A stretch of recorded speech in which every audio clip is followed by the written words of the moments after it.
I am Ryan McKnight, and this is Naked Mormonism. I pledge my life, all that I may have. I will strive to the utmost of my ability to be what you would want me to be. It's time to find the truth. And having set our hand to the plow, we will never look back until this work is finished. Where is the church going? I have faith that the Constitution will be saved as prophesied by Joseph Smith. But it will not be saved in Washington. It will be saved by enlightened members of this church. The explicit tag is there for a reason, so if you get offended at what's said, it's not for you. But most importantly, may you ponder the truths you've heard. May they help you become even better than you were. skepticize everything.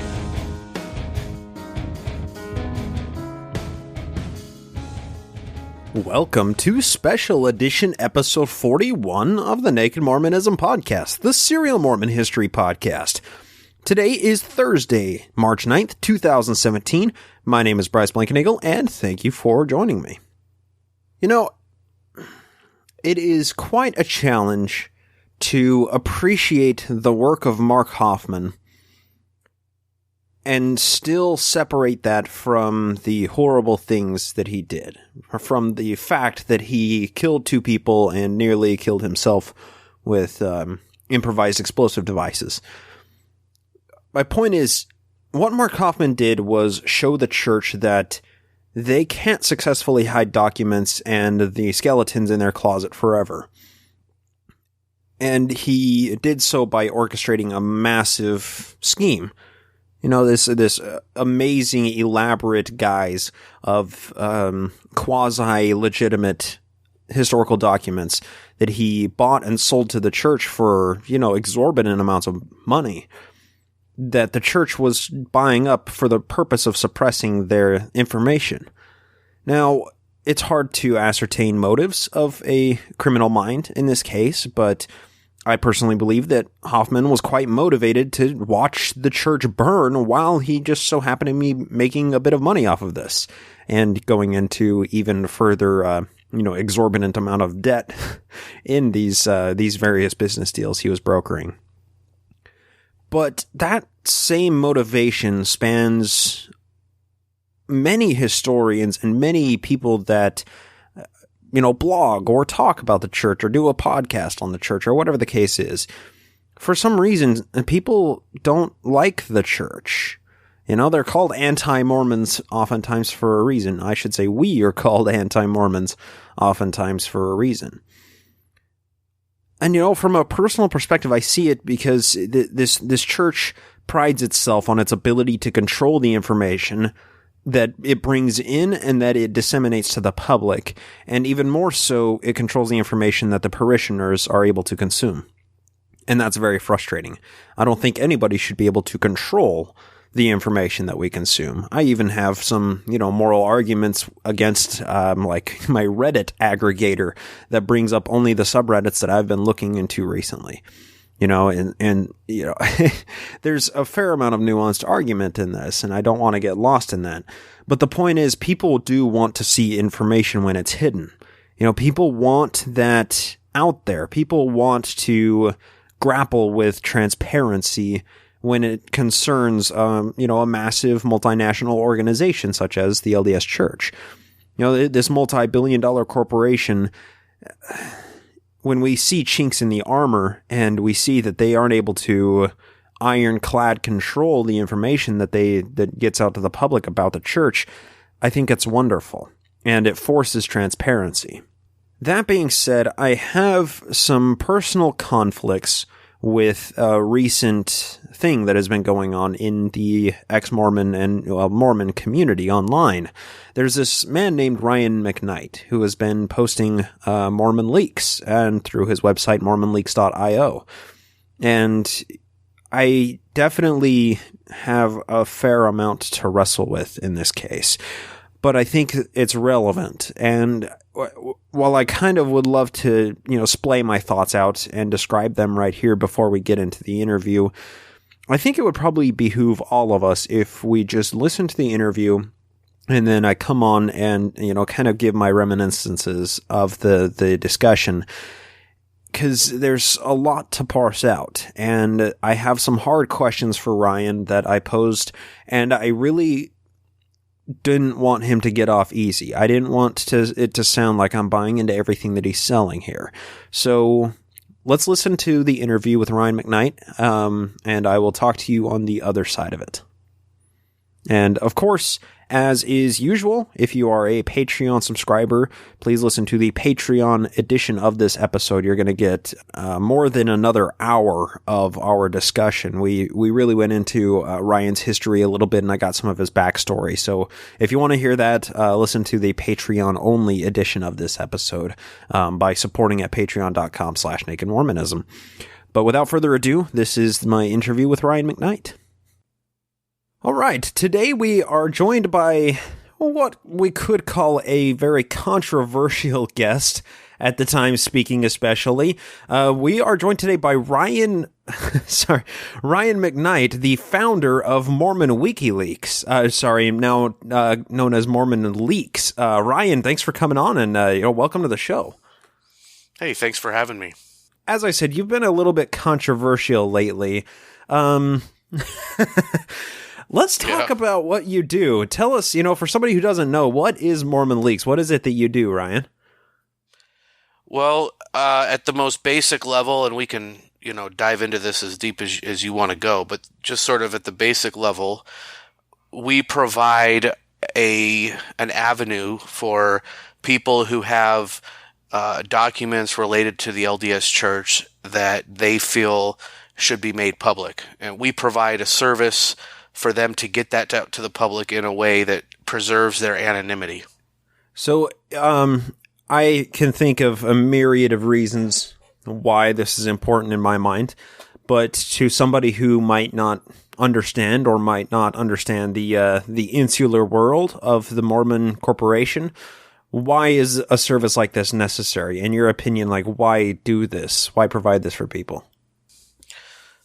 Well, when I released the 15 videos, which I think you may be asking me about later on, I had already been being contacted semi-frequently prior to that. But once those videos went national and my name was all over the place, I got bombarded with people contacting me, and it was pretty clear to me that one of the things holding all of these people back was their ability to stay anonymous. And it wasn't that they didn't trust me to protect their identities. They were just more worried about things that were outside of my control, outside forces figuring out who they were through their communication with me. And so from there I said, I think there's a need for this. And so I put together the team, and it was kind of like a, if you build it, they will come type of a thing. You know what I mean? And we worked on it really hard for a month or two, and we launched it, and we actually, surprisingly to us, got a ton of media coverage before we even had a leak. And so we were kind of behind the scenes crossing our fingers that this was even going to work, anybody was even going to contact us. Yeah. And it's been, in that aspect, in the sense of, our people submitting documents, it's been widely successful, I would say. So, okay, let me ask you then, has there been a steady enough stream of these to keep up the pace? I mean, I know you've been releasing for over a month now, pretty much leaks every week, 2 documents, 19 documents. It depends on what the leak is specifically. But I mean, it seems like at this pace, the leaks are going to dry up eventually, right? Well, I don't know. I mean, I think since I don't remember the date of our first sort of leak package, which I think was the the pay stubs and the pay memo. But ever since then, we've been leaking every week except for one. And the only reason we didn't leak that one week was because we were just we were all physically exhausted from, balancing our own personal jobs and personal lives in this whole thing, and we just needed a week off. And we're not going to have any leaks this coming week, but again, it's not because we don't have anything. It's just the timing of it all. I've got tons of stuff. So, I mean, is it all, newsworthy? Is it all going to end up in the Salt Lake Tribune or the New York Times? No. But we're not in a shortage of material right now. Okay. Well, let's talk about your first set of leaks, because that's when I initially, of course, when I saw this going on the ex-Mormon Reddit and saw the Salt Lake Tribune article about it, the church leaders' pay stubs. Let's talk about that specifically, because I have to say, in seeing it, I wasn't surprised whatsoever to see the numbers that I saw. And maybe that was the most surprising part of it. I was kind of expecting, it's like, oh, we got a leaked pay stub. How many millions is this guy pulling in a year? It seemed fairly average. What's kind of your thought on this information getting out and making news headlines when it doesn't seem to be necessarily newsworthy? Yeah. I actually listened to your podcast episode when you talked about that. And I was a little surprised, I'll be honest with you, that you didn't seem to touch on and maybe I missed it, but I didn't really hear you touch on the aspect of the church leaders always sort of touting a modest stipend. Yeah, that's fair. And whether or not, this qualifies as a modest stipend. As far as, what I feel about it, I've kind of tried to refrain too much about what I feel. I mean, maybe I'll expand a little bit this time. I've been kind of a no comment up until now, because one of the things that we try to do as much as we can is we don't want to influence the public opinion on what these leaks mean or what the implications are, because I think every leak that we have put out so far, including the pay stubs, can be seen in both a positive and negative light. Okay. So I don't see anything inherently wrong with what you said, and what other, I think what you said is probably would be in line with what a lot of active Mormons would say, in the sense that, it seems like a reasonable amount. It might even seem like a low amount for the amount of work they're doing, or for the amount of, work that, money they could be making in the public sector, or whatever sort of fill in the blank you want to give there. I think that's a valid position to take. I mean, these men are running a multi-billion-dollar corporation. So, if we look at it from that standpoint, they're definitely underpaid. And it's also important. It's also important to point out that we actually, those pay stubs and memos don't really paint the whole picture. That gives us a base. Oh, yeah. And I have some information that, unfortunately right now I can't necessarily prove, but I know for a fact that there's other significant employment benefits that would be valued over $100,000. I could list off things that I know, benefits that they have, that are over $100,000 on top of, whatever it is their base stipend is. So I would say on the other flip side of it, I do think there is a good conversation to be had as to whether or not, even if we agree that the amount is not egregious for the work that they do, I do think there's a conversation to be had as to whether or not it was to be expected to the average Mormon. I know that when I was an active Mormon, I was taught my whole life, and I actually grew up around several general authorities because of some of the places that I lived. One of my seminary teachers was the wife of a member of the First Quorum of the 70. And I grew up around a lot of these people. They had kids my age in many cases. And just growing up as an active Mormon, I was always under the impression that they were sort of, their basic living expenses were covered, and anything beyond that was sort of, on them, and they were basically, donating their time and service. Now, even if, one would say, well, that's kind of an unrealistic thing to say, and maybe it is, but that was the perception I had growing up. I think there's a debate as to whether or not $120,000 base living stipend is a modest stipend. Yeah, that's fair, I suppose. And let me kind of qualify my perspective of this. We saw the stipend that the paycheck stub that this specific member of the 70 was receiving, and then the letter that said this person is receiving an X dollar number increase for this time. I mean, just basically an expected cost of living increase. You know, and it does seem somewhat reasonable to me. It doesn't seem exorbitant, like it's, you know, completely out of the realm of possibility. But I also understand, like, this is the paycheck that they're getting from the corporation of the President of the Church of Jesus Christ of Latter-day Saints, INC, and that they are also selling a lot of books that we don't see the numbers of. You know, they have a fairly large reader base built in. They're chairing on certain boards that we don't have access to, that we, you know, aren't aware of. They may be pulling in 9 different paychecks per year or per month, but we only just saw this one. So there's no way of really ascertaining what they're pulling in, personally speaking, from just this one paycheck stub. And also, the secondary point that I made about it is, this is only an issue because they champion their lay clergy so much, and they say there's no priestcrafting. It's only an issue because of the hypocrisy of it all, you know? I agree with you 100%. I think that I think I've said this before in another interview, but if the church were to come out and be completely upfront with what their executive people are making, completely upfront about it, I think they could put the number at whatever they want, and it could probably be justified. Again, because of the largesse of the organization. And I don't think they would even get that much criticism. I mean, yeah, there are always going to be some detractors, but I don't think it would be very hard to justify an employment package worth several $100,000 and have people be okay with it. Yeah, I guess that's kind of all in the eye of the beholder at this point, you know, because no matter what, you know, like you said, they could probably put down any range of numbers and people really wouldn't necessarily bat an eyelid at it. Oh, yeah, well, they manage a multi-billion-dollar corporation. Of course, it's expected that they take a multi-million-dollar salary per year. You know, that's just perfectly capitalist. That's what we would expect of any multi-billion-dollar corporation, but that's... I mean, I guess we just don't necessarily have the evidence that they are indeed pulling that in.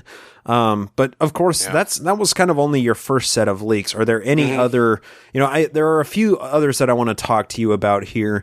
But let me just kind of throw the question on you. Are there any leaks specifically that you wanted to discuss that kind of made more of an impact in a specific way on you that may not be so much in the public eye before we go on talking about some of the more infamous leaks here? Sure. You know, that's a great question, because one of the things that I have learned is that I'm kind of bad at guessing which leaks are going to get a lot of traction. I mean, outside pay stuff, I mean, any financial stuff, you know, it's always going to get traction. No, but of course. my personal favorite leak got hardly any traction, and it was the leak. It was early on. It was a letter. It was response to a question from from somebody. I shouldn't say from a member, because I don't know if the questioner was a member or not. But in response to about Hugh Nibley. So this was released. I just pulled it up. We released this one on January 16th, 2017. And it's the very first of 8 documents in the list that we released. Oh, on the Book of Mormon, Book of Abraham. Yes. Okay. And so somebody had, you know, asked the question. We don't have the question, okay? We only have the response. But from the response, it appears that somebody asked about Hugh Nibley and the church and his Book of Abraham papyrus scrolls, research and publications and whatnot. And their response, I'll read it really quick. It's just a really short paragraph. It says, answering your letter dated August 19, 1975, the writings of Dr. Hugh Nibley concerning the papyrus scrolls have been done entirely on his own responsibility and do not have the official approval or sanction of the church. It's signed then by the secretary of the First Presidency. This letter is typed up on letterhead from the office of the First Presidency. And I thought this was...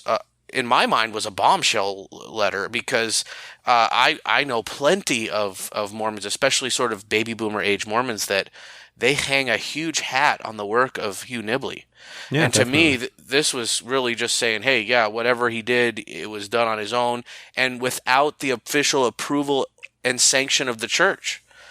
And I don't know. I was surprised that didn't get more play. It got a little bit of play in some of the some blogs and whatnot, but I expected that one to get a lot more play, and for me, that's probably my personal favorite right there. Well, let me give you my perspective on this. I see this as kind of the same thing they did with Bruce R. McConkie as well. I mean, he had his own teachings. He was an apostle, and they kind of decided, it seems like, after the fact that everything from like 1984 on that the presidency publishes, that's actually scripture, but everything before doesn't necessarily count. Right. You can move a lot of goalposts when only the newest revelation matters. But, I mean, I guess seeing a distancing from Hugh Nibley's research that he's done, especially concerning the papyri scrolls, that, I mean, there is no favorable research involving those things. So I don't know who they would say, whose work they would put in the place of Hugh Nibley's to whomever they were answering this question. But I guess I'm not terribly surprised, because it's just more of the church kind of scoffing at intellectuals. Oh, they're trying to make sense of the world. We can't do that. I'm not terribly surprised in seeing something like this. Well, and one of the aspects that I found it interesting, and I don't disagree with anything you just said. First of all, I'm not an expert in, Mormon history and all the details and nitty-gritty details of the old apologetics that Nibley was involved in. But my limited understanding is that it's pretty well documented that Hugh Nibley was commissioned by the First Presidency to do the research that he did. I have seen stuff on, Fair Mormon and other apologetic blogs that talk about that, where they're sort of holding his work on the papyri up as, evidence of the Book of Abraham, being scripture, and you will often see in there the theme of the fact that he was, working on behalf of the church. Now, maybe that's a misreading on my part, but that understanding on my part is part of what caused me to sort of see this document as being significant. But either way, whether or not I've misinterpreted those things, it still is definitely one of my favorite ones, just because I had never seen anything like it before, where they specifically, it's almost like a disavowal of his work on the papyri in my eyes. Which, it seems as historical studies develop more and more, the church is trying to distance themselves more and more from people that are trying to come up with logical apologetics, because there really aren't logical reasons. I wonder how long it will take for the church to distance themselves from Uchtdorf holding up his iPhone saying, like, this is how the seers don't. Like, how long before they say, oh, yeah, we don't talk about what Uchtdorf said. One other leak that I'd like to point out that, it's more lighthearted, if you will, that is also kind of one of my favorites. And it was a memo from, I believe it was Elder Packer to the mission presidents and the area authorities, instructing them to tell the missionaries to keep their calls home to just a few minutes. And the reason he stated in there was because the calls home are a distraction to the missionary work, and so they shouldn't be more than a few minutes. And then he goes on in the memo to sort of instruct them that when informing the families and the missionaries about it, that they should let them know that it's because they want to keep the cost of the call down for the family. So it's just an interesting, I think it was from like the year 2000. And I was actually on my mission when it was written, and I was trying to rack my brain as to whether or not we had received any guidance on our phone calls. And I just can't remember either way. But I'm pretty sure, just common sense would tell me that there's probably a lot of mission presidents that ignored the memo. Yeah, that's absolutely fair. When you only get 2 calls home per year, it's kind of hard to say, you can't talk to your mom for longer than 3 minutes. Come on now. Let's get into some of your other leaks. You mentioned at the beginning the 15 videos that you leaked, and of course these are all on the MormonLeaks YouTube channel, and that will be linked up in the show notes. But there are, a number of hours worth of video that you posted up here. Some of it fairly mundane, in my opinion. Some of it is a little more controversial than other parts. I guess where exactly did these videos? Well, maybe that's bad etiquette to ask a leaker where videos came from, but what was kind of the impetus behind releasing these videos? Yeah, so I was contacted out of the blue by somebody, and as I mentioned before, I was getting contacted like probably on average like once a month by people, and there was a little incident on Reddit, which I don't really want to go into in this thing, but people who followed the incident know about it. Revolving around a user that went by the name of Mormon Documents, who was putting documents out there on his own, and I started to kind of work with him to try to help him to organize things and whatnot. And as people were seeing that I was working with him, I actually started getting more context just from that. And then one of the people that contacted me was this person with the videos. So they contacted me and they said, listen, I've got these videos. I've been sitting on them for several years. I've been wanting to release them, but they can't be traced back to me in any way, which is why I haven't done it yet. And they referenced the fact that they had like a non-disclosure agreement that would get them in trouble if they were connected to it. Okay. I don't know. I actually don't know if they were a current or former employee. But either way, they were either one of those. And so I said, sure, I'll put the videos up. And they sent them to me. It was conference weekend. They sent them to me like Saturday, late afternoon, early evening, and they asked me to try to get them up for, opening the Sunday morning session. So I was kind of rushing to get them up online and whatnot. And I actually didn't even watch the long ones before I put them up because I just didn't have time. I watched all the the 10-minute ones. Right. And I knew just from some of those, I knew that, well, I hadn't watched the Gordon Smith one, which is probably, what some would consider the most controversial one. And that was the basis for the New York Times article. That one was like over an hour long. So I hadn't even watched that one. I watched like the first 5 minutes, enough of it to, give it a title. But I hadn't watched all the controversial statements that he had made. So, I put them up and I kind of thought that they would blow up on, Reddit and other online forums. And I thought, they might get a brief mention maybe in the Utah news, but obviously it was bigger than that, largely because of the Gordon Smith video. I mean, I think the WikiLeaks and the whole confirmed homosexual video also, it was part of it. But I think if that would have been like the most controversial video or the only controversial video, I don't know that it would have gotten as much play. I mean, I guess this is kind of the double-edged sword of releasing so much content all at once. There's so much to parse through. Some of the best nuggets get passed over, while some of the, more mundane things may be blown out of proportion.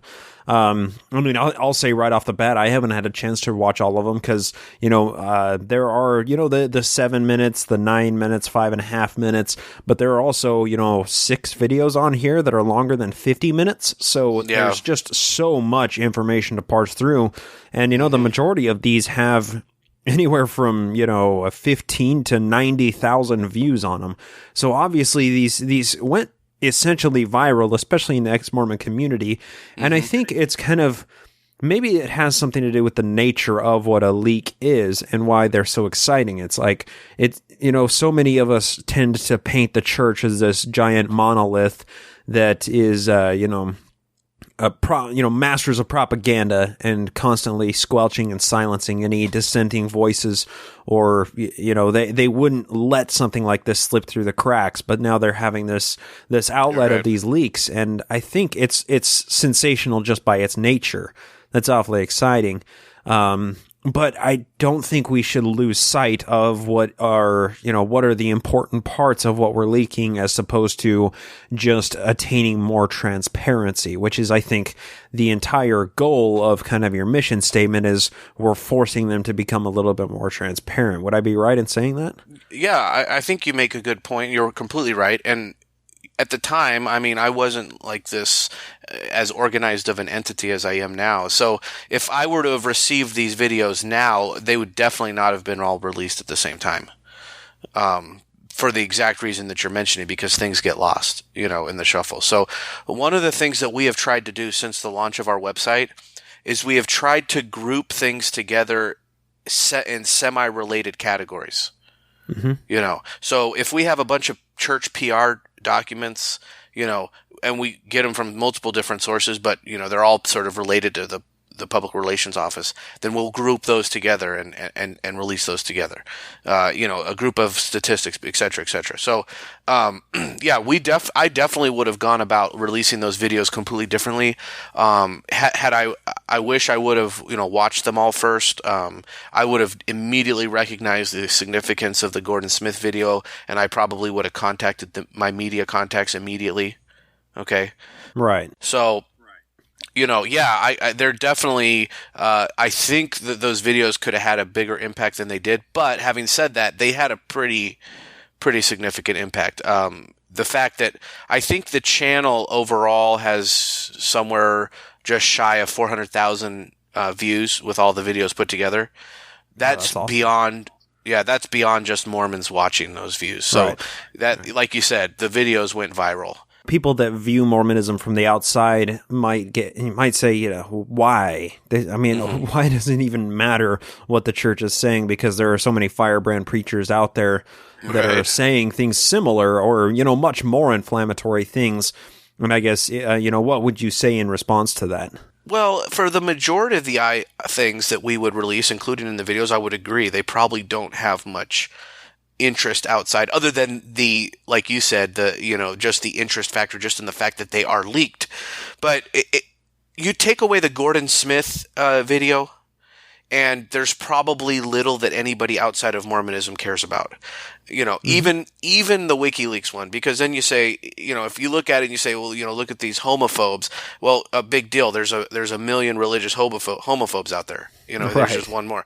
But I think that the Gordon Smith angle creates national interest simply because there is always that discussion, either on the forefront or under the surface of political discussions, as to how much influence does a Mormon's religion actually play into their decision-making process. And of course, Mormon politicians across the board always play that down as much as they can. But I just think that this video showing that it's not as clear-cut of an answer as they might want you to believe, and that does have an implication on national politics. Therefore, that video is clearly of national interest, I believe. And had it been released, because I think that video, if I remember correctly, is from 2011, maybe 2010, somewhere in there. It was prior to the 2012 presidential election. Had that video been released prior to the 2012 election, my guess is that Mitt Romney would have lost in a landslide. I mean, he lost anyway, but it would have been a bloodbath. Because that was a huge topic, I remember at the time, as to whether or not, what came first, the country or the church. And it is unfair to take the Gordon Smith video and what his statements and attribute them to somebody like Mitt Romney, but we all know how politics work. Okay? Of course. Yeah. This video would have been it would have not been hard for the opposition to use this video successfully in just sort of ruining his any chance that he had. That's my opinion. Maybe I'm wrong on that, but that's the way I think it would have been a huge thing had it been released during that time period. Well, and I think it's probably vastly still relevant. I mean, you look at the Salt Lake Trib article from the day after the videos were leaked, and it says, leaked video shows Mormon apostles discussing political influence, gay marriage, marijuana, and more.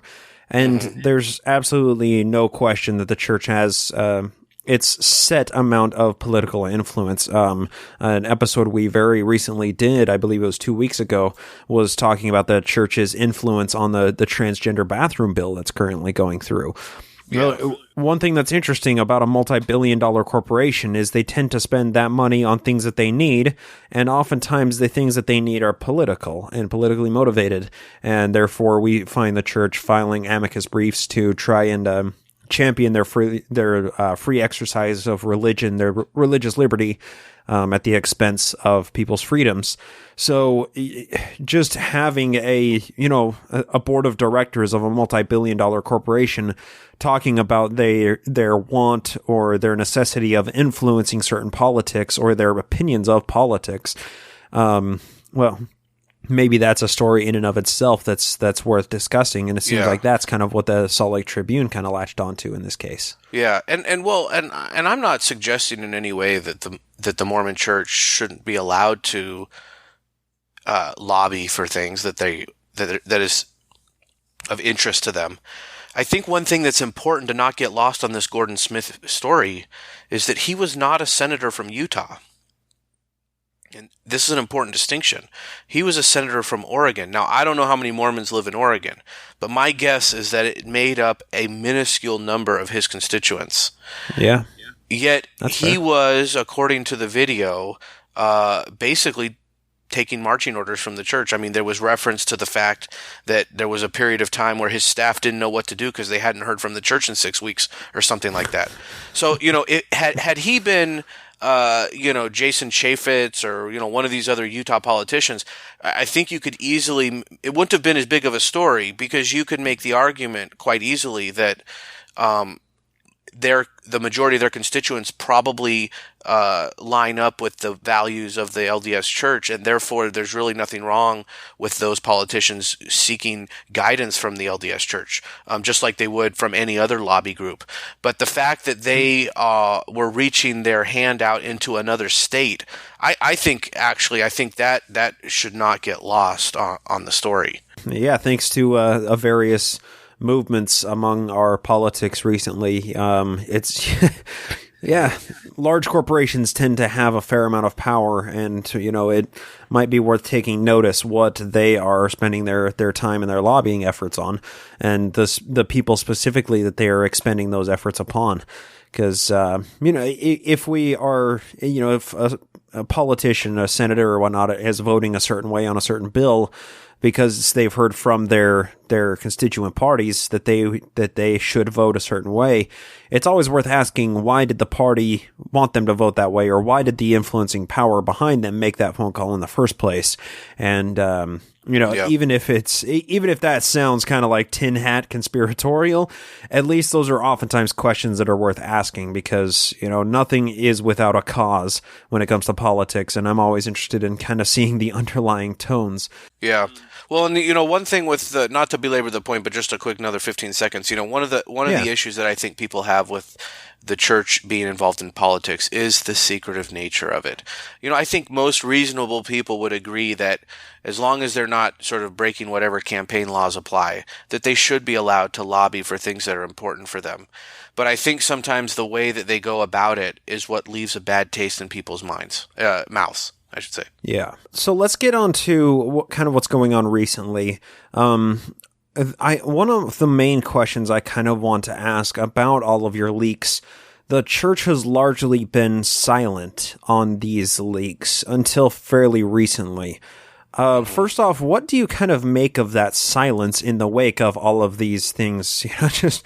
There's no bottom to the bucket, it seems like. There's stuff is leaking out like crazy now. It is incredibly frustrating that they just seem content to sort of have a no comment or maybe a statement that at the end of the day is a no comment for all of these leaks, because I feel like I'm pretty rigorous in my vetting of the leaks and ensuring that I'm not putting fake documents out there, and it is frustrating when they come out and say that they're not going to confirm or deny.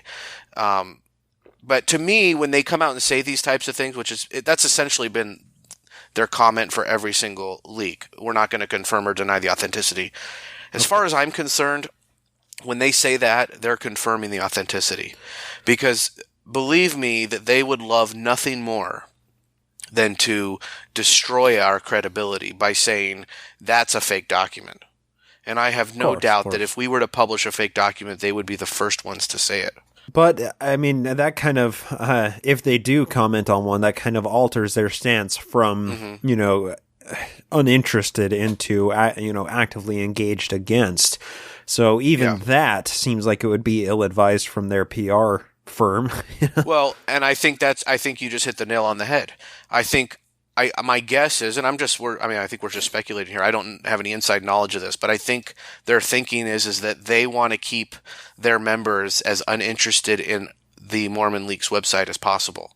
And by sort of just dismissing it as being just some nonsense sort of fringe noise, that's the way they do it. And I'm sure to a certain degree it's successful, although it's probably not as successful as they want it to be, because we have massive amounts of clicks on our posts and everything. So but yeah, I think that's the ultimate goal, is for them to sort of marginalize the work that we're doing in order to just sort of, if an active member happens to hear about this site MormonLeaks, they just kind of move on and don't even really look into it. Yeah, whereas if a general authority says don't go to MormonLeaks.com from the pulpit, you're like, oh, thank you, right? Well, maybe one of them will say that in General Conference coming up.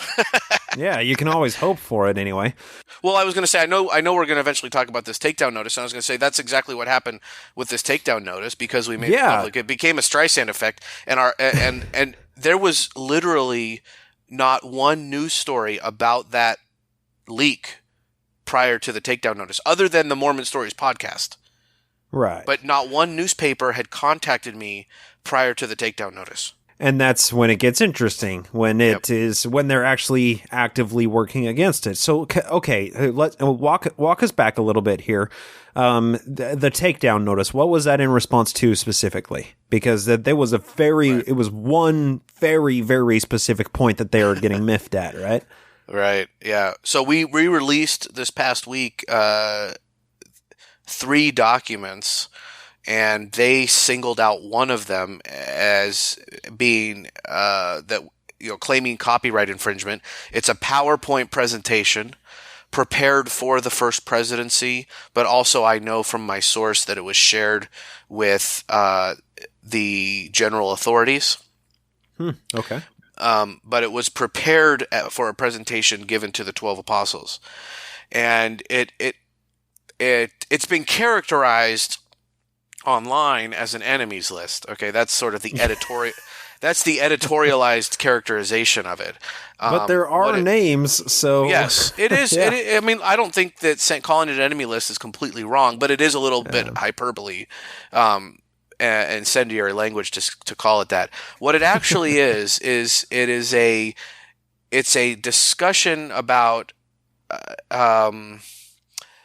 how they plan on addressing issues that are causing people to leave the church, and how, what are those issues, and what is the plan of attack. And essentially, the plan of attack, in a nutshell, is the 7 area authorities are to, with the information in this graph and other information that might be on the fringe that's not on the graph, they are to contact, get the word to the First Presidency that, hey, this issue, this bubble, or these 2 bubbles are affecting our area, and then the 12 apostles, one of them or 2 of them, or however they end up working it out, will be assigned one weekend to go and hold what is going to be called, or what is called, I should say, an area business meeting. And it's basically like a weekend, sort of almost like a state conference type of thing, full of firesides and all this stuff. And the thrust of it is going to be addressing whatever the underlying problem that the area authority has indicated is the problem for that area.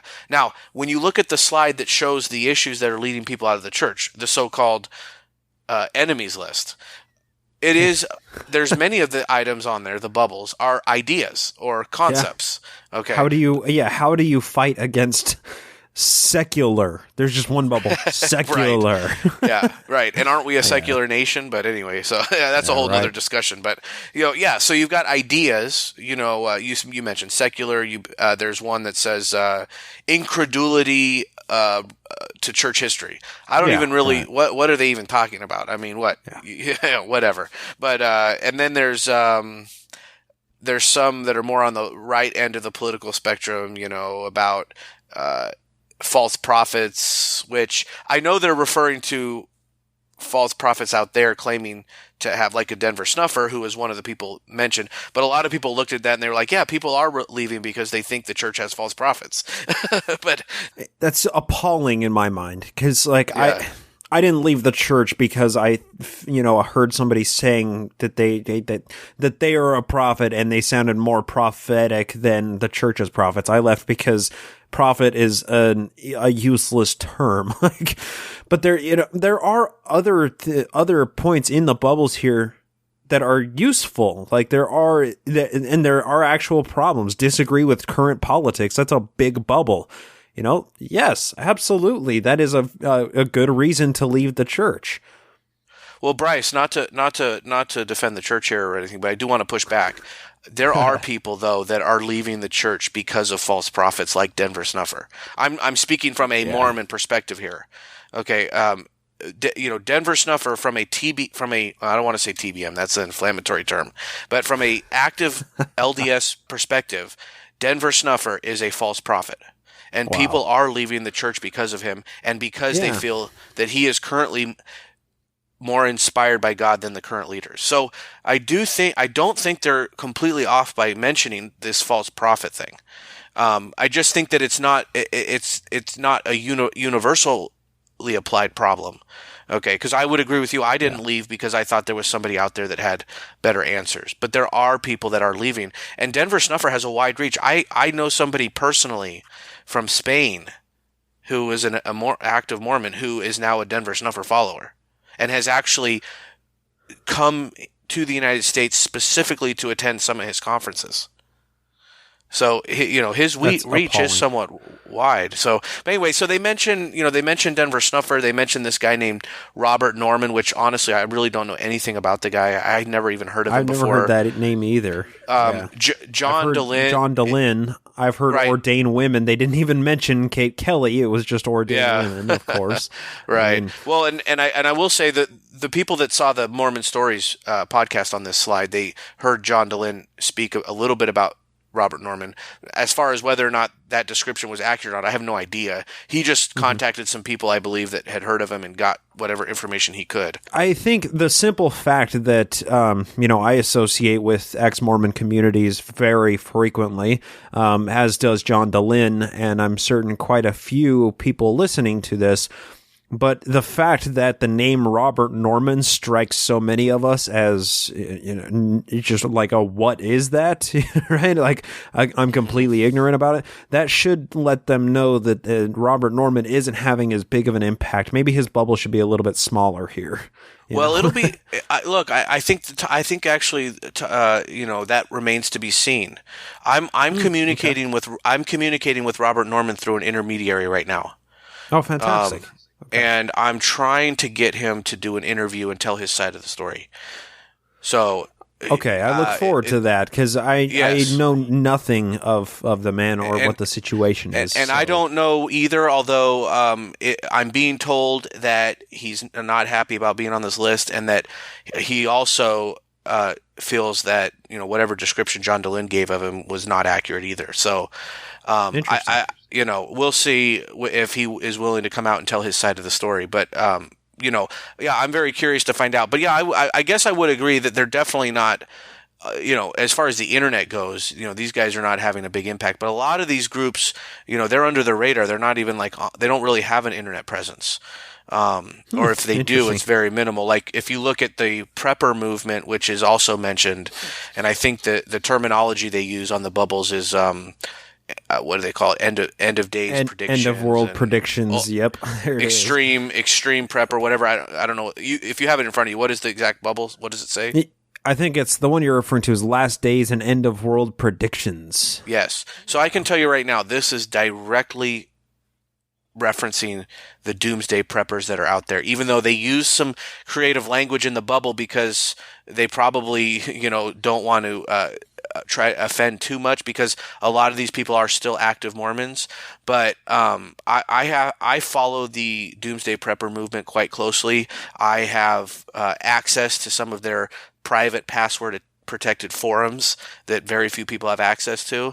And I monitor those forums on a regular basis. And aside from the fact that they're absolutely crazy, They fully believe that the Quorum of the 12 Apostles and the 70, even though they won't publicly support them, they believe they have their support behind the scenes.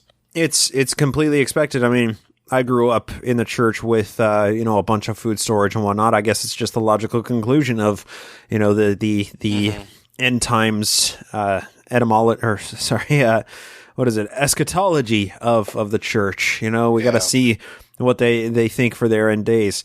So let's talk about how the church has reacted to this, because you spent most of the time on Mormon Stories on a 5-person panel discussion talking about this one slide. I don't want to spend too much time on it specifically. I more want to talk about what it has led to. Can you kind of walk us further down the path that way? Yeah, so they're claiming that the document is copyrighted and that we don't have the right to publish it without their permission. Now, I want to be very clear. We did not take the document down. Okay, and I would not have taken it down had I had the ability to not do it. We are currently using a third-party hosting site to host all of our documents, and I can only assume that they sent that third-party site the letter at the same time that they sent us the letter, because they're the ones that disabled the file. Now, as a side, as a side note, I've gotten a lot of questions about what we're going to do as far as to prevent this from happening in the future. We will have our own server up within the next week or two to host all the documents. Good. But so they sent us this takedown notice. DocDroid.net, who is the third-party servicer that we use, they disabled the document, and we probably could have tried to put it back up either there or on another site. However, what we chose to do is seek legal counsel instead. Good call. So we are in that process. I can't really comment too much yet, but one thing I'll make a few comments on what that's going to entail. But I will also tell you that once we respond formally to the church, we fully intend to make that response public. Unless our lawyer tells us a specific reason why that would hurt our case, we plan on making that response public. Good. I'm glad to hear that, because you guys did make the letter that the church sent public. I think as at the time of recording, that is the most recent document that has been uploaded to your website is this cease and desist letter. I guess let me ask you, kind of in your opinion, knowing what you know now, do they necessarily have grounds to sue on copyright or to get this taken down under copyright, or does this fall under Creative Commons for the purposes of critique and whatnot? I'm not so sure if it's going to fall under Creative Commons. I believe it's going to fall under some fair use, which I'm not sure if that's the same thing as Creative Commons or not. Fair use is like a clause under Creative Commons, right, or vice versa of that, I think. We are going to maintain the position that this is a fair use document in this situation. We have presented ourselves from day one as a journalist organization, citizen journalism, whatever you want to call it. We do not profit off of our activities or any of the documents that we release, and we are pretty confident that we are going to have a solid standing. I don't want to get too much into the details as to what our argument is going to be, partially because I'm not 100% sure yet, and secondly, I don't want to get ahead of the lawyer. So what the specific argument is going to be to show that we have a right to publish this and other documents, I don't know. We are meeting on Monday afternoon with our lawyer, who we've up to this point we have only spoken to on the phone with, but we are going to have an actual strategy meeting on Monday, and we will hopefully have a little bit clearer picture as to the direction that we're going to go in. But I can tell you that barring some crazy revelation that the lawyer says to us, hey, it turns out, no, you don't have the ability, which I don't expect to happen, we will be responding with a formal letter. And the thing is this is important. It's not just about this document, because the document's out there. I mean, they took it down from us. I think they were able to take some of the archived copies down, but it's still out there. Oh, it's everywhere. Yeah, it's not about this document. We cannot let the church set a precedent in this matter if we can avoid it. Because if we just roll over and take it, they're just going to do this for every single document that we publish. So I know there's no guarantee that we're going to come out on the winning side of this yet, although I am very confident that we're in the right. Either way, it's important to fight this for as long as we can. Now, our funds are extremely limited. This first round that we're going to fight is being done on the back of very generous donations that we have received in the last 2 or 3 days. Without those donations, we would not be able to fight round one. I am nowhere near a wealthy person, and neither is anybody on my team. So, we are definitely grateful for all those donations, and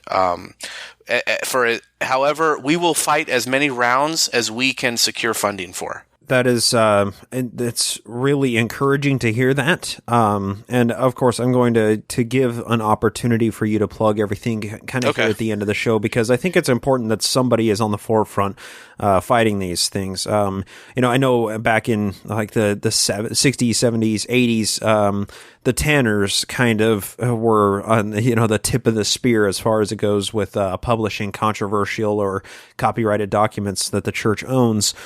And I know that they have had this same exact back and forth with the church many a time, and they have been quite successful in winning, I think, the vast majority of times.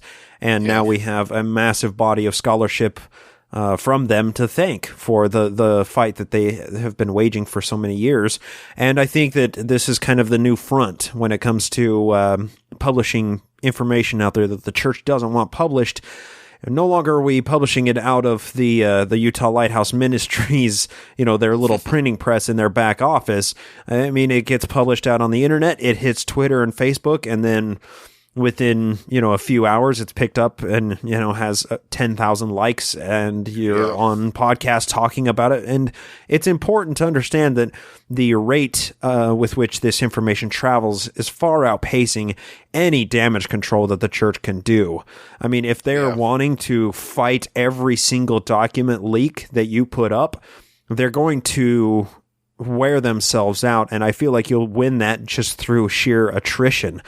They can't possibly raise up, legal stances or legal complaints about every single one of your documents. And there's, up to this point, it has just been a landslide of these things being released. And seeing that, it's quite encouraging to see how this is developing right now. And I'm super stoked to see how it continues to develop. So I did want to kind of ask you this takedown notice. We're going to kind of see how it plays out here within the next couple of months. With them taking actual legal action this way, has it made you second guess what you're doing, or has it made you take pause at what you're doing, or is it just kind of renewed your efforts in, wanting to get this information out there? Not at all. It hasn't given me any doubt at all, because I don't believe that they have I have not been convinced that they have a legitimate claim. If I felt they had a legitimate claim to copyright infringement, then I would gladly comply. I'm not the kind of person that's interested in, skirting the law when it comes to these kinds of things. I believe that they are completely in the wrong. I think that the takedown notice, in my personal opinion, is borderline frivolous. That's simply a personal opinion. And I think that they're simply trying to flex their muscle, which is really the only advantage they have over us, is that they have more deeper pockets than we do.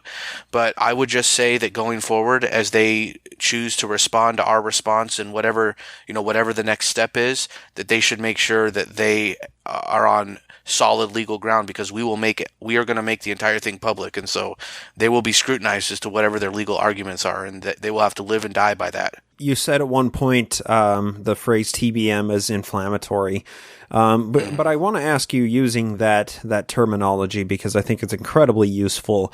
I am well exposed to like ex-Mormon communities, but not so much TBM communities, people that believe in the church.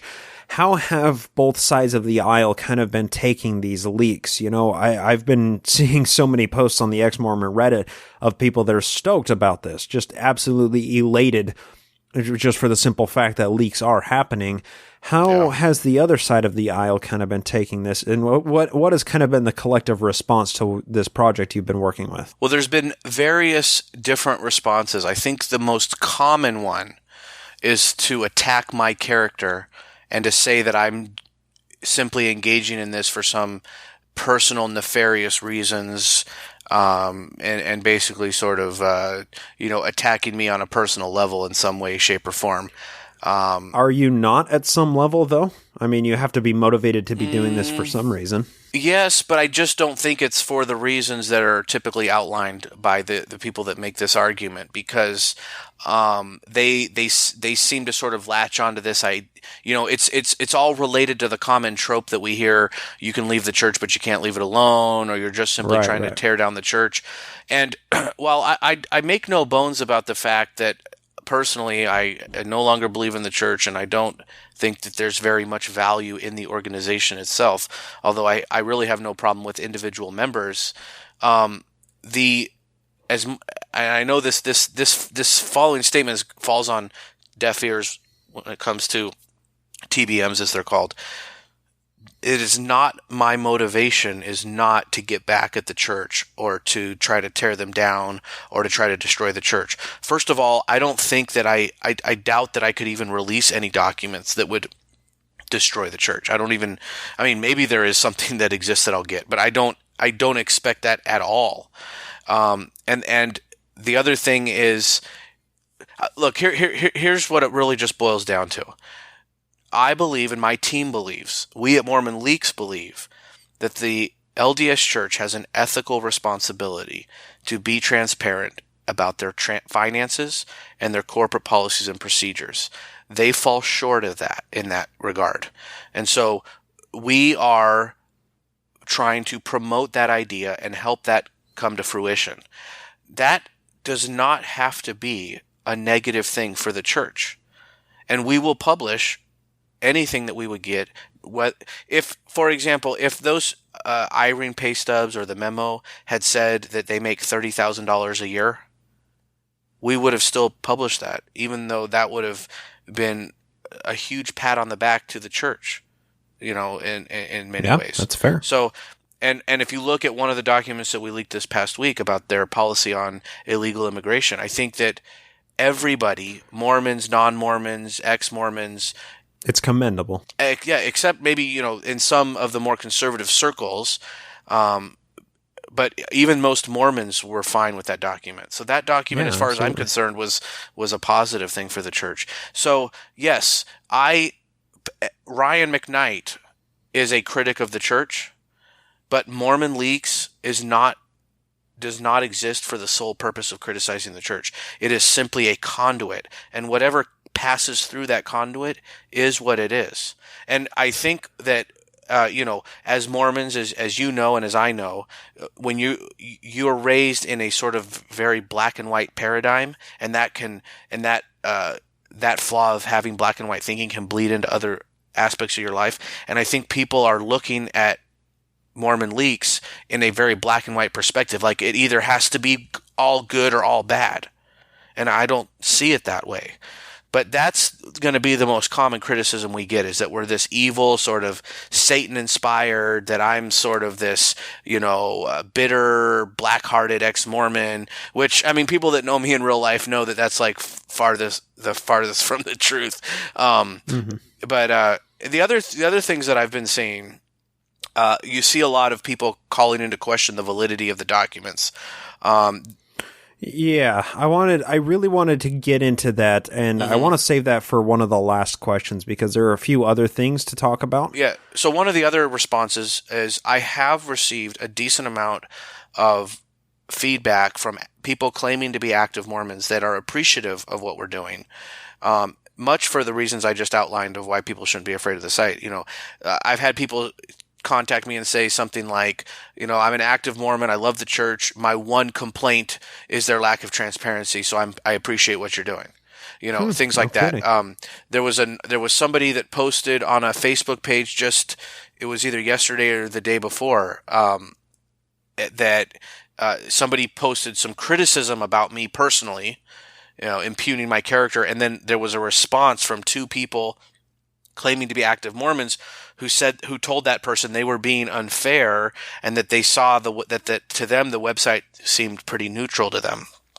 So there have been some defenders on the TBM side. Okay, let me take that as kind of a jumping off point to level a criticism against you, because some people may say Ryan McKnight is a critic of the church, therefore that paints the type of documents that he releases. From what you said earlier, in regards to the iRing pay stub, if it would have been 30,000, you still would have released it, showing your kind of your objective perspective of these. You're releasing, it's just transparency. Well, if somebody is maybe claiming that you are indeed a critic of the church, and that is coloring what you're releasing, does it maybe do a disservice to come on a podcasts and talk about your perspective or your slant about these documents? Does that kind of take away from the objective credibility, in your opinion? Or, I mean, how would you deal with a criticism like that? Yeah, I think that's a valid criticism, and it's something that I'm mindful of, and I have, as much as possible, tried to, in the various interviews that I've done, I've tried to stay as neutral and opinionless as possible. That's, you can't be that way 100% of the time. And right. when I do offer my opinion, I do try to offer the other side as well. So I might say something like, if I say I feel this way about this document, I would try to say, but a TBM or an active Mormon could easily see this document from this other perspective. Okay, so I do try to throw in those caveats, and I'm sure I've fallen short in some cases. Right, we all have our own biases to wrestle with. We do, yeah. and I think to a certain extent, I think it's unfair to expect me to be a robot. And I've actually gotten this criticism even in the ex-Mormon community a little bit, because we have harped from the beginning that we're a neutral site in regards to sort of we'll leak anything, and we're not trying to tear down the church. And then the few times that I've offered my opinion on things on interviews, it's been pointed out by, let's say, ex-Mormons that, oh, you see, you're hurting your cause or whatever. And I'm not saying they don't have somewhat of a point, but I also think that it is a little bit unfair to expect me to be a complete robot 100% of the time. So I will on occasion interject my opinion. I try to keep it to a minimum, and I also try to allow for talking about the other perspective of it at the same time, just sort of to balance it out. I don't know if that fully answers your question or not, but the most important part of that is you said it's an opinion. You're adding your opinion, and that's oftentimes the perspective that I take on this show. I like to say, this is what Fair Mormon and the pro-Mormon LDS.org and these websites are talking about this specific historical incident. This is what, Mormon Think and Ex-Mormon Foundation and these various, labeled ex-Mormon websites talk about. Here's my opinion. This is what I think, but I'll let you decide for yourself. Right. So having somebody's opinion, I think, can obviously color our perception of something. But if it's an opinion that's well founded on what we're discussing, if it's founded upon these documents that are coming out, maybe it's a valuable opinion, and we should judge the opinion and not not ad hominem attacks of who is giving the opinion, And what I won't do, and what I will always leave into the hands of others, is I will not say, look at this document, you should now question the church because of this document. Okay, good. Okay, I will stop short of that, because I don't want to be, and I don't want our website to be a place that blatantly encourages people to leave the church. We want to be able to put information into the hands of the people and then allow them to come to whatever conclusion they want about it. And so if I offer an opinion, it might be, my, like you said, my opinion on it, but I'm not going to say, look at how much Iran is making, people should stop paying their tithing because of this. I'm not going to say that. And I don't actually even think that, because I'm fine with people paying their tithing, even knowing how much they make. My point is they should know before they make the decision. And then if they decide to pay tithing anyway, then that's more power to them. I hope that makes sense. Absolutely. I like that. So I'm going to ask a question now, and this is going to be for our Patreon subscribers at patreon.com/nakedmormonism. Be sure to listen to the episode on there, because we're about to go into a couple of questions that I want to ask Ryan, kind of more about his personal walk through Mormonism instead of so much focusing on the leaks here. But of course, we'll jump back into the rest of the interview and give Ryan a chance to discuss where people can find him and where people can support his cause and whatnot. But yeah, so the submissions started rolling in, and the rest is history at this point. I mean, obviously, we don't know where we're going to end up and when it's all said and done, but the website has been an amazing success. I want to stress that I could not have done this alone. My talents lie in relationship building, and my talents lie in sort of being the public face of MormonLeaks. Okay. My talents lie in curating leaks and ensuring the confidentiality between the sources and I. But I could not have done this on my own. The website, the social media presence that we've built, all of this stuff, it has been a true team effort, and they deserve just as much praise. I often am the person who received most of the praise, but I always stress, and I want to keep stressing, that all of my team deserves as much praise as I do. And so I could not have done this without them. Of course. Yeah. You really can't do anything unless you're backed by people who know what they're really doing, and that's quite important. And of course, the last, about an hour that we've been discussing, of course, was for the patrons only. But there were just one or two things that I really wanted to kind of get your answer on real quickly here. First of which would be, if people want to find you and if people want to, support the leaking of this information or support the infrastructure that allows these anonymous leaks to happen, or let's say if somebody has a document that they think might be interesting to be an outlet through MormonLeaks, where can they go to find the site as well as you and your projects and ways to support you financially? Yeah, no, great. Our website is MormonLeaks.io, not .com. That's a different website, and that's a whole nother story for another day. But we are MormonLeaks.io. You can find us there. Our website is pretty basic at this point. We have a newsroom where you can see all the leaks we've published, and you can also see the takedown notice. We have obviously the submission feature, and there's instructions. And just so people know, you can't just get on Firefox on your computer and submit leaks. You have to use what is called a Tor browser. That's Tor. And it's not super difficult, but it's also not the most user-friendly thing. But there are instructions on our website on how to do it. Mm-hmm. And you can also, if somebody does want to contact me, although we hope that they don't have to, because the idea is for them to not ever have to contact me directly. But if you do, you can contact me on the Proton Mail, which is a protected email that is listed on the website. And that's FearlessFixxer@protonmail.com. Yeah, so that's our website. On Twitter, we are at Mormon_leaks. That's our Twitter. And Facebook, we are Mormon WikiLeaks still with the original name. We're fighting with Facebook right now to try to get them to change our name. So eventually that'll change. But on Facebook, we're Mormon WikiLeaks. And then on Reddit, I post under FearlessFixxer. And so those are kind of all the social media ways to get to see what we're doing. In regards to supporting us, as far as, finances go, we do accept donations. We have a GoFundMe account set up that you can donate to. You can find that information on Facebook and other places. I just did an impromptu YouTube video on our YouTube page giving an update about our latest legal battle that we've been discussing, and I mentioned the GoFundMe account, and the description of that video is the link to the GoFundMe. Now, to be very clear, we haven't done a huge push for money. Okay, we've paid for everything out of pocket so far, and we did a little bit of a push when we first opened up. We got a little over $1,000, I think, which, by the way, still doesn't cover our out of pocket expenses.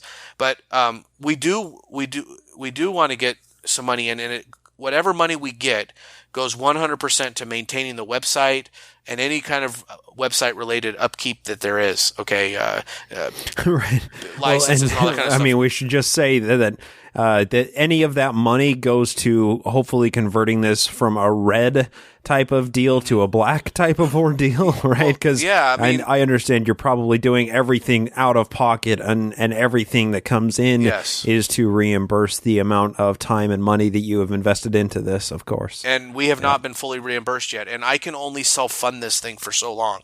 So I do think that we will get enough public donations to upkeep the site, but just so people know that, right now the website is costing me, just the hosting of the website is costing me anywhere between $100. I think the smallest bill I've gotten was $120, and the biggest bill I've gotten I think was like $220. I want to say. I'm speaking somewhat off the cuff, but. So obviously the bandwidth that we use in a particular month, helps dictate that. But that cost is going to jump here in a week or two when we go with our own server, and our server is going to be overseas. So, we're probably looking, when it's all said and done, we're estimating $400 to $500 a month, because we're not just going to host our documents. We're going to have like a wiki style site where each leak has like an entry that gives a little background. And then of course you can click on the document. And we also want to add to that everything that's ever been leaked from the church, whether it be through us or not. So we want to have like one central website where any leaked document, you can go and read the history of it, how it was leaked, or whatever we know about it, what the document is, what the implications of the document are, or things like that. So, that's going to cost money. So we do need donations for that. You can go to the GoFundMe for that. We did a specific targeted ask for money, also directing people to the same GoFundMe for this legal battle that we're doing. We're being told that it's going to be $3,000 to $4,000 to do round one. Okay, so we need donations for that. We're probably, I would guess we have half of that money raised so far. So again, we're raising that money though now. Also, we're still in the hole, and we're raising that money. So I mean, we're definitely behind we're definitely behind when it comes to funding, and we're hoping that improves. Now, we are going to be publishing our financials quarterly. Our first one will be at the end of March. We are going to be completely open and transparent about where every penny goes. Nobody that works on MormonLeaks receives a salary or a stipend. They never will, as long as I'm involved. I was very upfront with my team when I brought them on. I said, don't ever think this is going to turn down the road to a money-making thing. You have to be prepared for this is a completely volunteer for the long term. And so they are all on board with that. I believe, and I don't want people to confuse that into thinking that people who do things like this, podcasts or whatever, that they shouldn't get money or make money for it. In our situation, I believe it's vital to our mission and to the success of our website for it not to be a profiting enterprise. We are committed to that. Fair enough. And of course, there are links for everything in the show notes for this episode. And if I know any generous listeners out there, then it's definitely this listening audience. And of course, I think a lot of these people are quite motivated to fight the church when it comes to their legal battles in good old Curtin McConkie law offices. So if you want to jump into the battle, and of course you can't do so by any of your own direct advocacy, then you can have, you can do so by supporting people here like Ryan, and, encourage more investigative journalism like this. And, of course, that being said, Ryan, there was one more thing I wanted to ask you to have kind of a brief answer on, and I think this gets to the fundamental point of your leaks, and it's the most important question, and it's why I've saved it for the very end. Ryan, why can we trust anything that comes from your website? You said you have a vetting process, but there are a lot of people that want to see the church burn. I think I've even said that myself, that I want to see the church burn. What stops people from, just creating a legitimate looking document and then redacting it and sending it to you and saying this is a legitimate leak? How do we know that these are legit documents, because Mormon historians have been burned in the past, and I should say blown up in the past. Well, it's a legitimate concern that you bring up, and it's something that we discussed even before the launch of the website. So I want people to have zero doubt that this is a major concern of ours that we address with any leaks that we put out there. I'll say a couple of things on the matter. Number one, I'm not going to get into any of the specifics about how we verify documents. The main reason is because I don't want to jeopardize in any way the process and putting into any kind of chance that any of our sources are going to be discovered. Almost every single one of our documents, possibly every single one, I have verified independently of the person who gave them to me in one way, shape, or form. Okay? In one degree or another. Now, can I sit here and say to you 100% these documents are real? I can't, because that would be foolish. We can't say that about, what can we say 100% about anything, right? Anything, anybody can get past even the most extreme vetting, right? But we do vet the documents. We do try to reach a high probability that they're real. And we are not going to release things. And I will also say that the more scandalous the document, the higher the proof of validation would be on our end, right? So I don't know what the best way to answer the question is. I accept the criticism that people may have, whether they be ex-Mormon or Mormon, that they can't trust the site because I can't offer them, proof or offer them the process. I have to just accept that criticism because I really, at this point, don't have any way to sort of counter it. I will say that, we have a pretty good track record so far, and I want it to stay that way. I hope that our vetting process continues to be successful.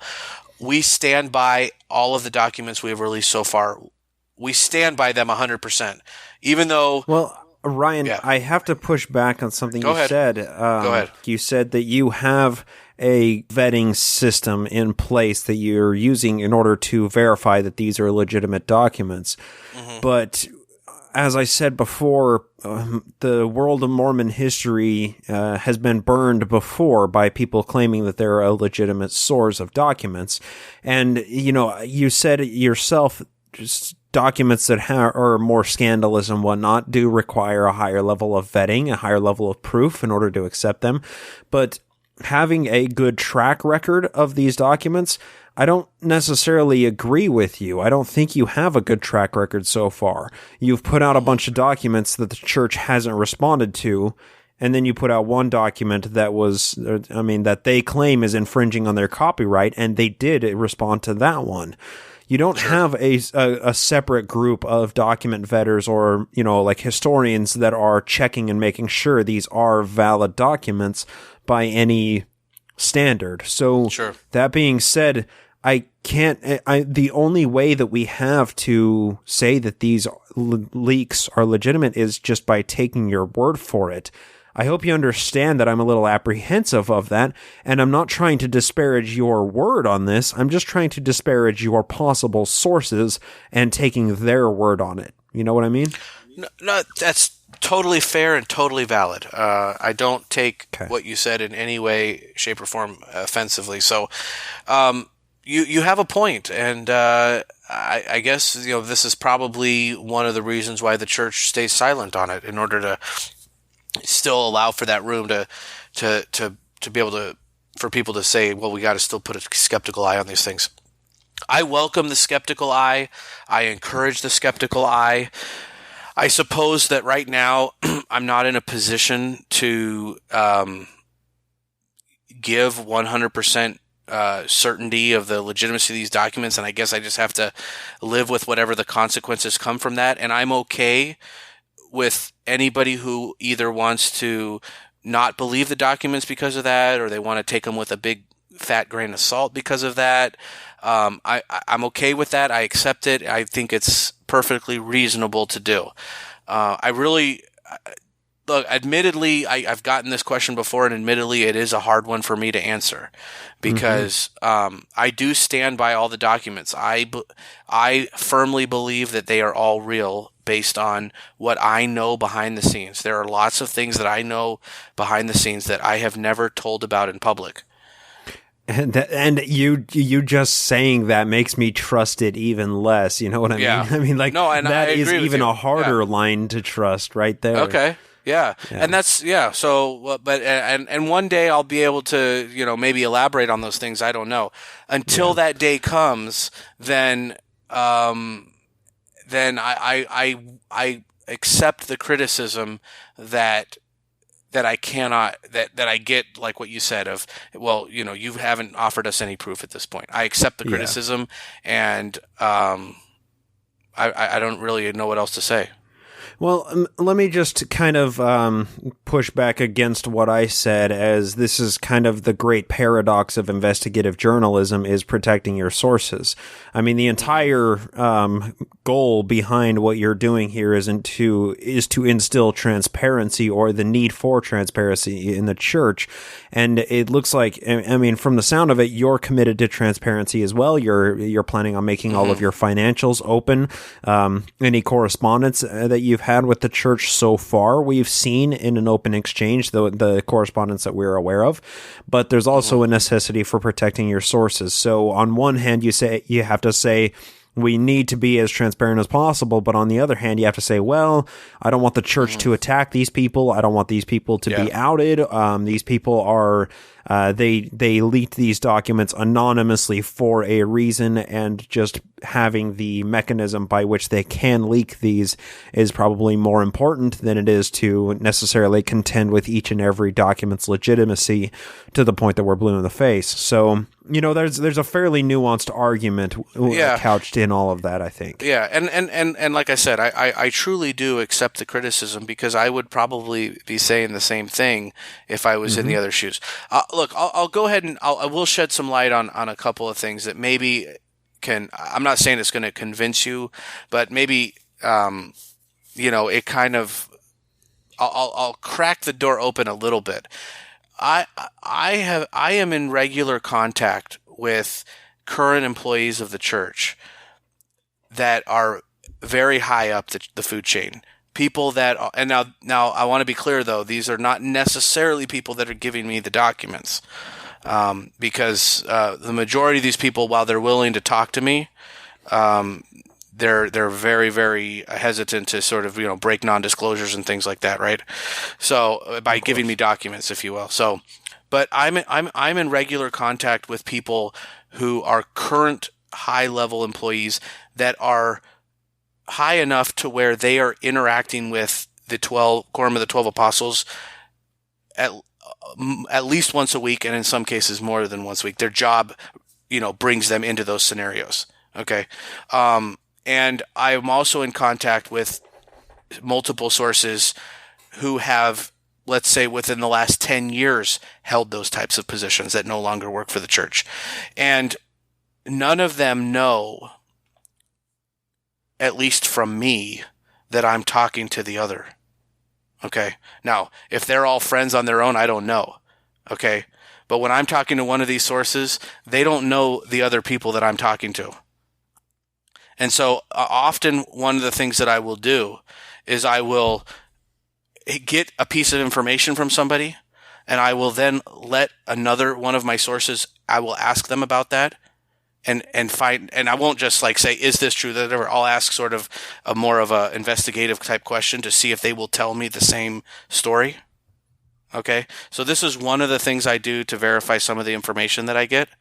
And I'm able to, maybe take advantage of some of these channels when it comes to documents and things like that. Also, some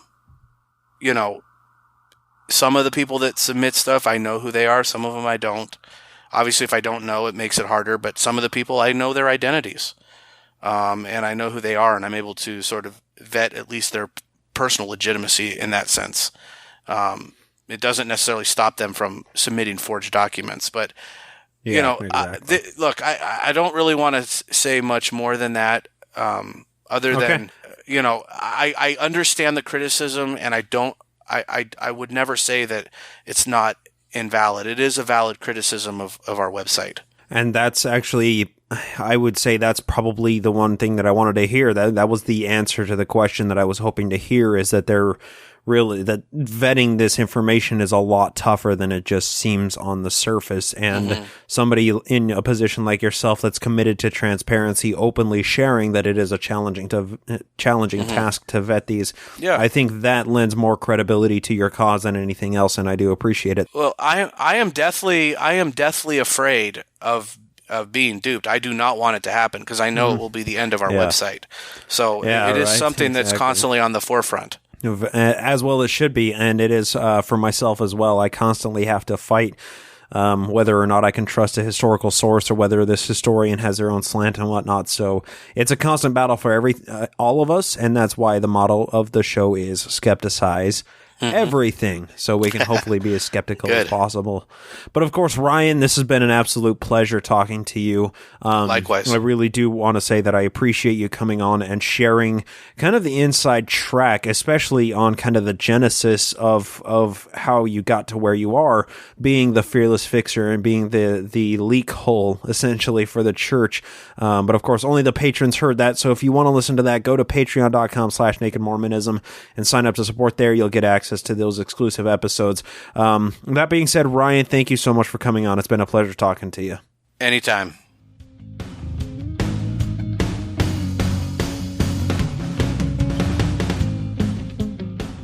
All right, that is my interview with Ryan McKnight.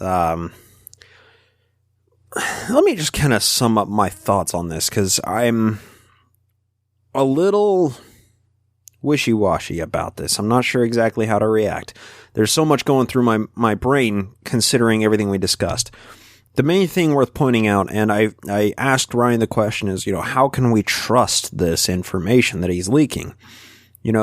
As I said at the beginning, we all have our motivations for why we release information about the church. I have my motivations, and they probably differ greatly from Ryan McKnight's motivations, as well as Jonathan Streeter's and Dan Vogel's and other people that post up information online about the Mormon church, or in books, or whatever the case may be. And those are probably different motivations from why Mark Hoffman did what he did in the 80s. So I guess that's kind of why we need to look at this. If we have motivations to see the church burn, then it makes this information that is being constantly released by MormonLeaks a fair amount less credible. But if really the only motivation behind this information getting out is to encourage transparency with the church, well, it could be construed that Mark Hoffman's main point was to create transparency with the church, and he was very successful in doing so. But just because that motivation seems pure, it doesn't mean that we can unequivocally trust the sources. And when Ryan says that he vets all of his documents to a certain extent, that's really, really hard to trust. We don't know what mechanism by which he's vetting these. I don't know if he's a trained historian or a trained, Mormon scholar in this case, and he's able to vet whether these are legitimate documents or they're, somebody's photoshopping these and sending them to him like they're legitimate documents. Somebody can easily create a fake pedigree for a document, or they can tell him, they can tell Ryan that I found this document, or, I smuggled this document out, or something to that effect.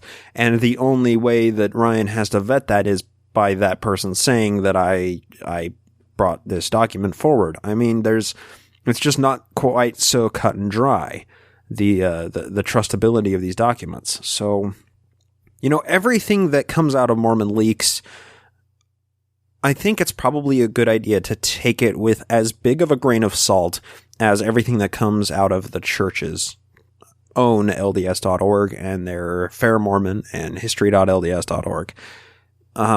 they are selectively releasing their information. MormonLeaks is selectively releasing their information.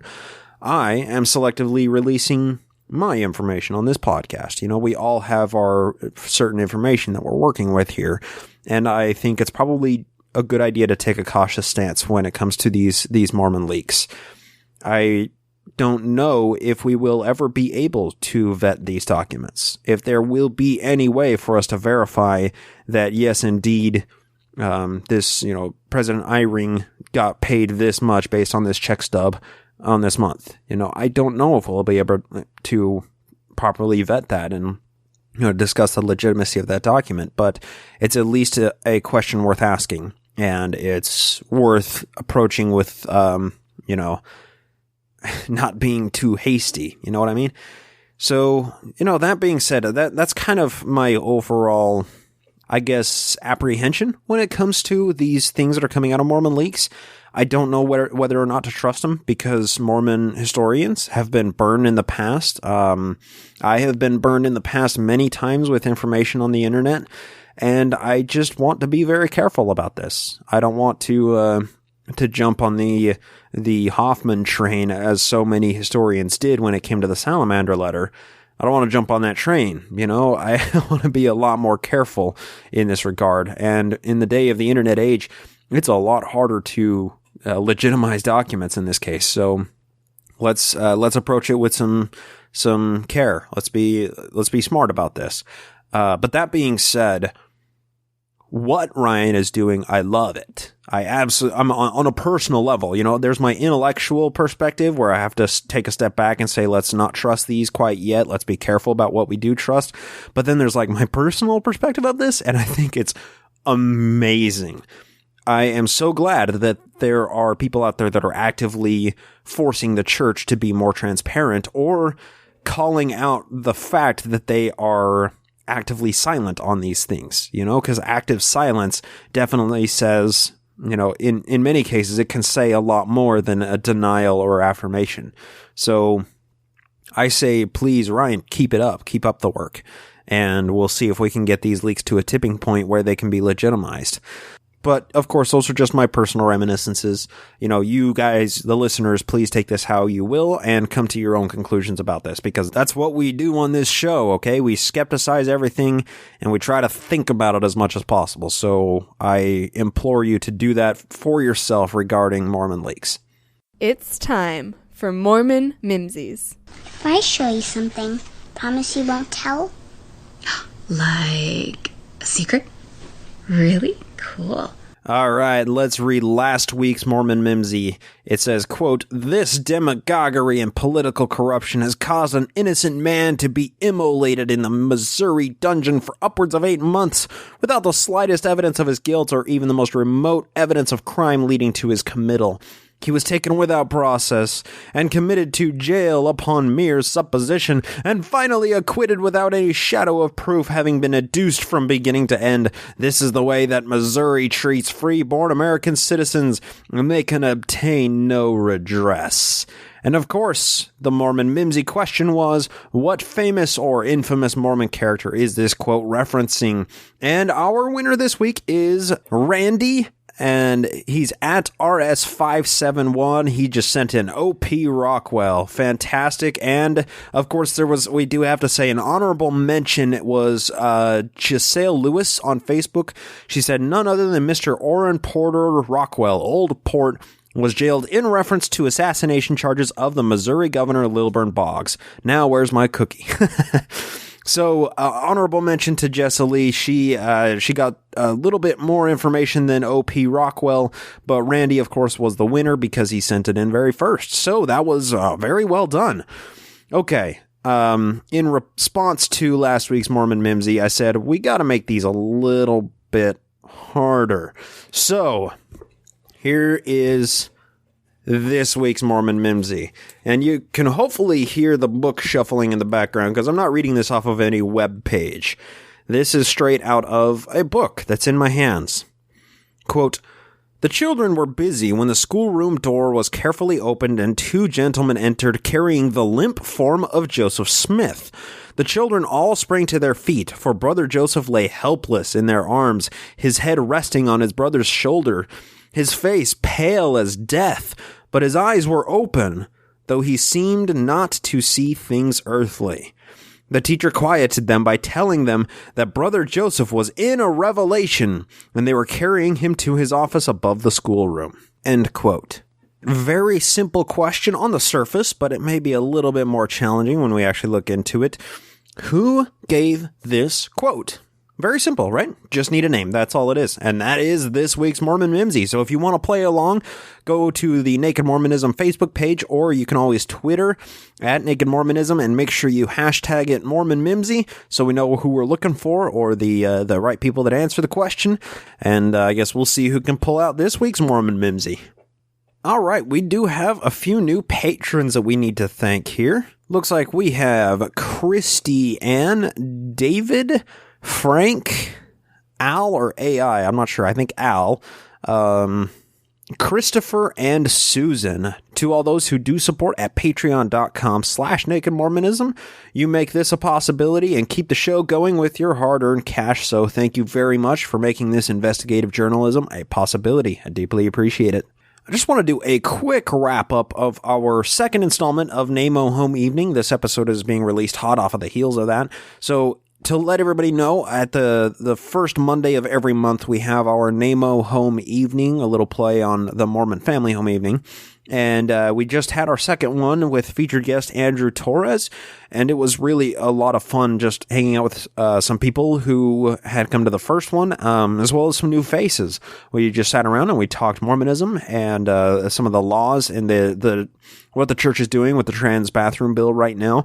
And it was just a scintillating conversation. So if you want to join us, that is the first Monday of every month starting at 6 p.m. Pacific Standard Time. I know that's a bit late for some of you East Coasters, but for us out on the West Coast, we got to make it so everybody is off of work and available to actually come onto the hangout at that time. So yeah, be looking out for the email address that you support through patreon.com.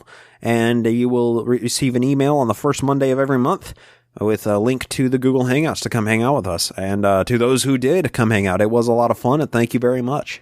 Last episode, I teased that we have an announcement for episode 50 that will be coming out on the 16th, a week from now. Well, some people don't listen to the history episodes, they just listen to the random discussion episodes, kind of like this one. So I want to make this announcement available for everybody, whether you listen to these episodes or the history episodes or all of them. Big announcement time. I will be conducting a fair amount of what is truly investigative journalism by doing a cross-country tour of all of the Mormon hotspots.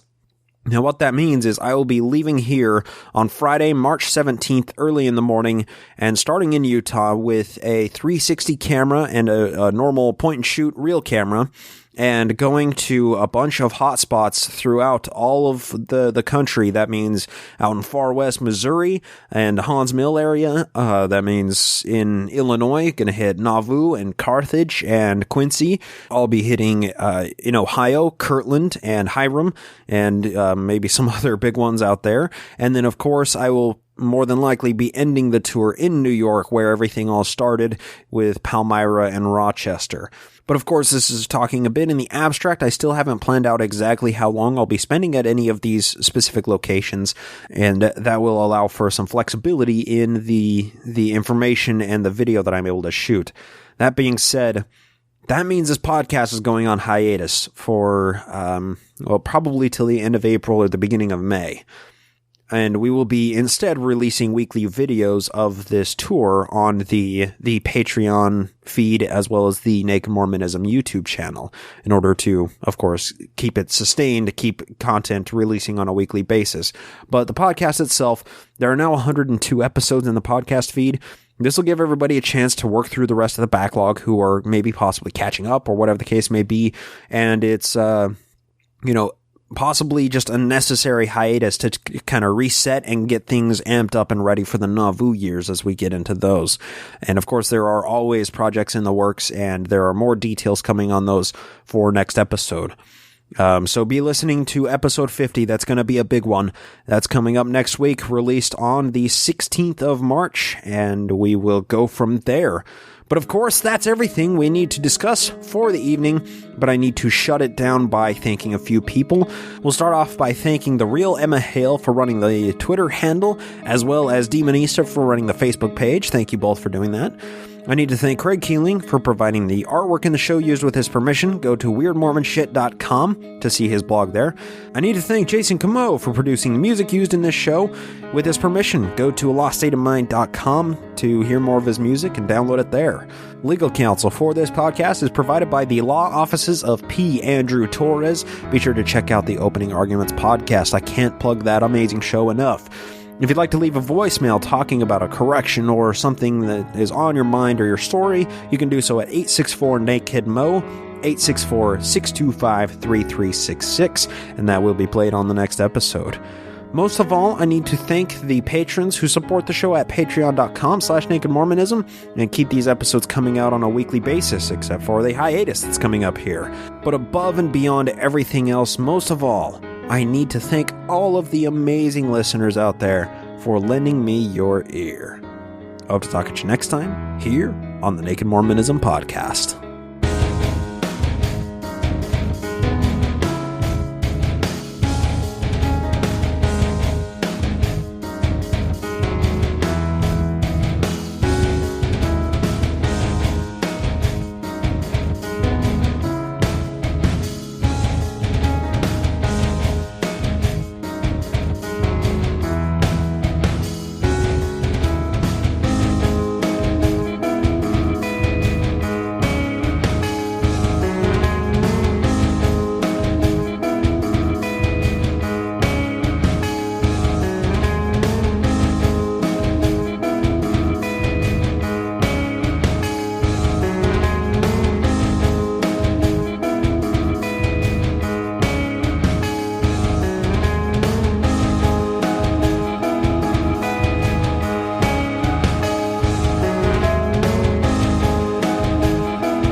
The preceding podcast is a production of Ground Gnomes LLC, all rights reserved.